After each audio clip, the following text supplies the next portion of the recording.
Hey everybody, Matt here from Matt's Movies, Music and More, welcoming you to another episode of my movie reviews.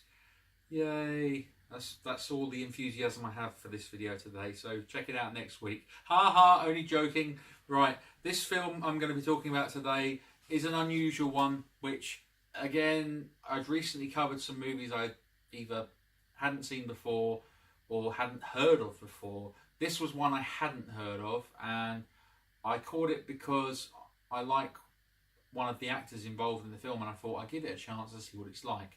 So the movie I'm talking about today is the 1986 movie Dangerously Close, directed by Albert Pyun, and it stars in the movie John Stockwell, Kerry Lowell, and Eddy Peck. Now, I picked this movie to watch because I'm a big fan of John Stockwell. I think John Stockwell was a very underrated actor in the 80s. The fact that he was in the Stephen King written film Christine, which was directed by John Carpenter, as the lead actor in that film along with Keith Gordon. I thought he was great in that. And My Science Project as well, which I also thought was a really fun 80s movie. And he was in Top Gun as well, which came out in the same year as Dangerously Close. Albeit a lot of people forget that because his character was so minimal in the film. Yet at the time he was probably more famous than Anthony Edwards, who really only had, I suppose, Revenge of the Nerds and Gotcha before Top Gun came along.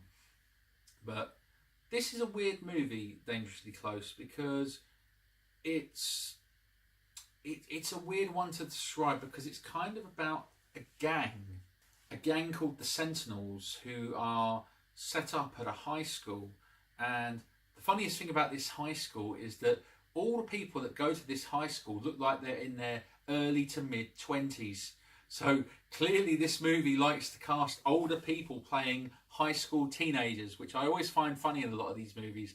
Like I remember hearing about Starship Troopers. I think Casper Van Dien might have been in his early 20s, and the same with a few of the other actors in the film. I might be wrong, don't quote me on it. But yeah, this movie is about this gang, the Sentinels, who are out to sort of terrorise the losers and the no-hopers at the high school. And basically what happens is a few pranks go too far and someone gets killed in the process.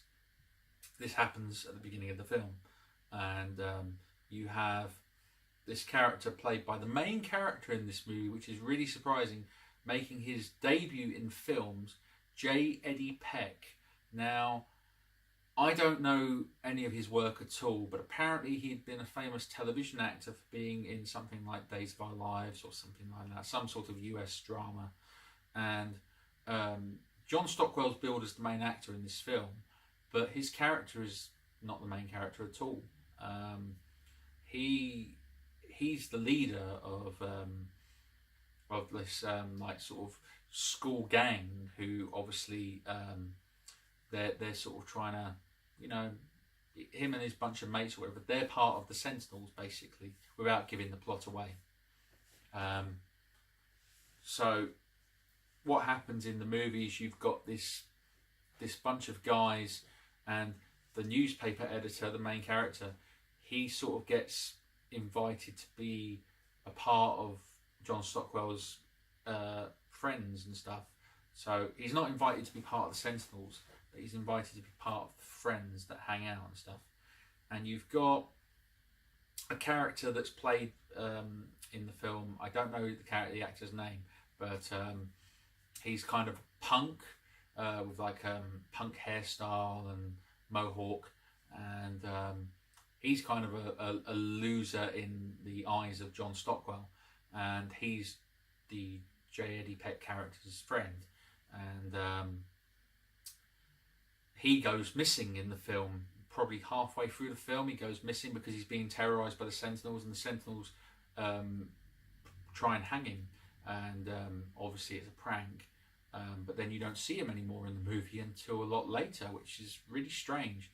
But it's kind of a murder mystery movie because you're sort of thinking, well, the John Stockwell character must be the one that's responsible for all of this. And the fact that the Sentinels are actually working with another high school teacher, there's that spanner thrown in the works. And the fact that Eddy Peck's character is falling in love with the Kerry Lowell's character. Now, Kerry Lowell is famous now for being the Bond girl in the Timothy Dalton movie Licence to Kill. That's her most famous role. But before that, she was sort of an aspiring actress and model. After she did Licence to Kill, I think she married Richard Gere and obviously quit acting, I think, something like that. But I thought she was really good in this film. I thought John Stockwell was very underused. In fact, John Stockwell actually was a co-writer on the screenplay, which really puzzles me as to why he took this role over the lead role. Because personally, I think he would have been better in the lead role compared to being the character that he played in the film. But it is a really strange film. You've got Tom Matthews in it as well, who was in Return of the Living Dead. There is some connections in this movie with some actors who have been in other movies. So you have Miguel A. Nunez and Tom Matthews, who are both in Return of the Living Dead together. They're both in this film.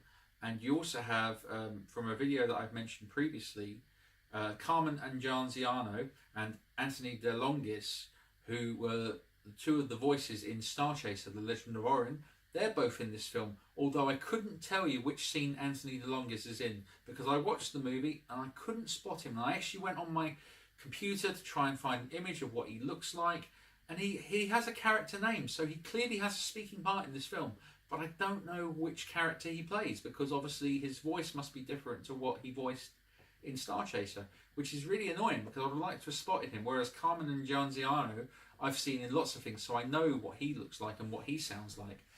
But the interesting thing about this movie was that it was produced by Golden Globus for Canon. So it's a Canon movie, which it did make money. I think it cost something like $1.5 million to make, and I think it made double its money or something. But it is a really weird film. The music is something that really is interesting because you've got some really, really good songs, some decent songs on the soundtrack, such as Robert Palmer's Addicted to Love, which in 1986, I believe this film and another film that I actually really like called The Wraith with Charlie Sheen, that has Addicted to Love in it as well. And you've also got two songs by Depeche Mode in this film as well, both of which are sung by Martin Gore, which is unusual, which is you've got Stripped, which was a double A-side actually, Stripped. It was a double A-side with But Not Tonight, which But Not Tonight was used in another movie called Modern Girls, which was released the same year. And you've also got in this other Depeche Mode song, which I think it's A Question of Time or A Question of Lust. I always get the two titles wrong. I think it might be A Question of Lust is what it's called. But yeah, the music's really good in this film, but it kind of feels like it's just put there because it's a hit and they're trying to promote the soundtrack. I think that's probably what they were trying to do, but I don't know if there was a soundtrack to Dangerously Close. There might have been, but it clearly looks like probably a lot of the money was spent towards getting the music rights for this film.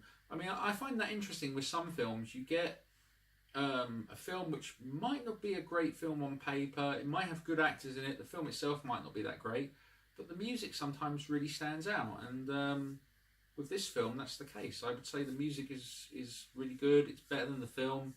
I don't think it's something I'd ever watch again. It's kind of disappointed really. It was too long, and it was kind of boring to be honest, and I didn't really like the main guy. I just thought Eddy Peck, he didn't have anything for me really. I just thought he was kind of boring. I think if John Stockwell played that part, I think I'd have invested a bit more. So I suppose that's my review on Dangerously Close.